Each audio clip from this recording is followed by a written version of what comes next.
Our last witness on the panel has certainly made a personal sacrifice to be with us. Fareya al-Muslimi is a Yemeni youth activist, writer, and freelance journalist. He has co-founded and chaired several local youth initiatives in Yemen. He currently works for Resonate Yemen, a grassroots youth-run foundation aimed at constructively engaging Yemeni youth in public policy dialogue. With the assistance of a U.S. State Department scholarship, Fareya studied in the U.S. during high school. He attended the University of Beirut and graduated with a degree in public policy from that institution last year. Mr. al-Muslimi, I hope I pronounced your name close to correct. Thank you for traveling from Yemen to join us today, and looking forward to your testimony. Please proceed. Thank you, Chairman Durbin and Ranking Member Cruz, for inviting me here today. My name, as you mentioned, is Fareya al-Muslimi, and I am from Musab, a remote village mountain in Yemen.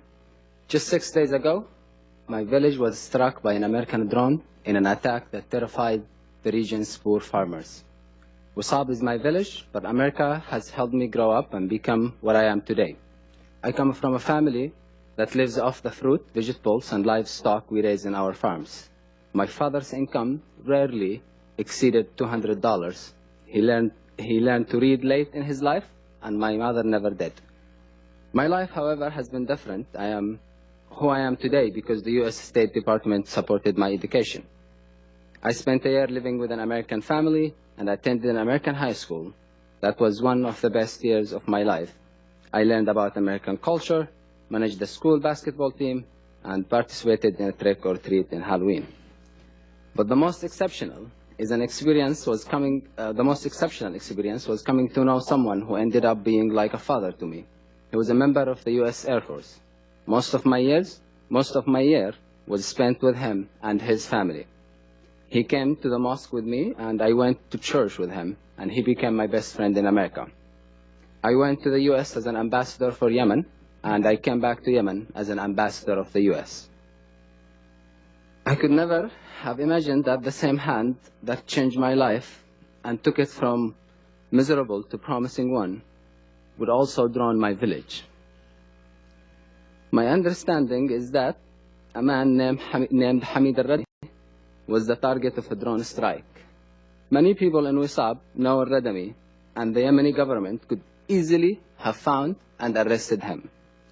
Al-Radami was well-known to government officials and even to local government, and even local government could have captured him if the U.S. had told them to do so. In the past, what Wisab's villagers knew of the U.S. was based on my stories about my wonderful experiences here. The friendships and values I experienced and described to the villagers helped them understand the America that I know and that I love. Now, however, when they think of America, they think of the terror they feel from the drones that hover over their heads, ready to fire missiles at any time. What a violent militants had previously failed to achieve, one drone strike accomplished in an instant. There is now an intense anger against America in Wisab. This is not an isolated instance. The drone strikes are the face of America to many Yemenis. I have spoken to many victims of U.S. drone strikes, like a mother in Ja'ar who had to identify her innocent 18-year-old son's body through a video in a stranger's cell phone. Or the father in Shaqra who held his 4- and 6-year-old children as they died in his arms. Recently in Aden, I spoke with one of the tribal leaders present in 2009 at the place where the U.S. cruise missiles targeted the village of Al-Ma'jala in Lawdar, Abyan. More than 40 civilians were killed, including 4 pregnant women. The tribal leader and others tried to rescue the victims, but the bodies were so decimated that it was impossible to differentiate between those of children, women, and their animals. Some of these innocent people were buried in the same grave as their animals. In my written testimony, I provided detail about the human cost of these and other drone strikes based on interviews I have conducted or have been part of. I have a personal experience of the fear they cause. Late last year, I was in Abyan with an American journalist colleague. Suddenly, I heard the buzz. The local people we were interviewing told us that based on their past experiences, the thing hovering above us was an American drone. My heart sank. I felt helpless. It was the first time that I had truly feared for my life or for an American friend's life in Yemen.